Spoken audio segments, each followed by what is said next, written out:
It has been months in the planning. It involves 123 staff, 13 trucks and a lot of products. It's the Unilever Fun Fair and it's set out from Phnom Penh en route to the provinces. Its mission? To improve the lives of those living in the provinces of Cambodia.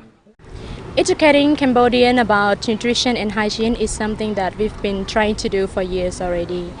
That's why we created this Unilever Fun Fair since 2010.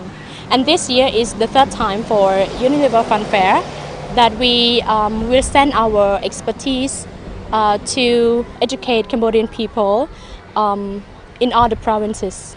According to the company, the Unilever Fun Fair will visit 44 locations in 17 provinces nationwide.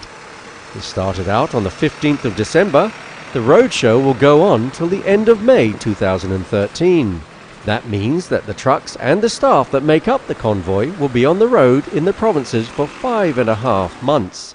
This program has been developed by the research locally and the expertise of our international staff, Unilever international staff. And the main objective of this campaign is to educate tens of thousands of Cambodian people about hygiene and nutrition. How to improve hygiene and how to have a better nutrition. According to Mrs. Sam Socheta, the fun fair will stop in each of the 44 locations for about 2 days. At each location, the staff accompanying the fanfare will take part in an educational roadshow demonstrating ways to improve nutrition and hygiene.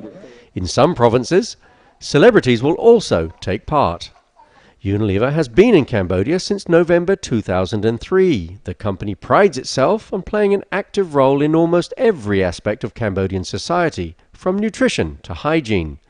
Unilever recently reaffirmed the company's commitment to the country with the opening of a new office in downtown Phnom Penh.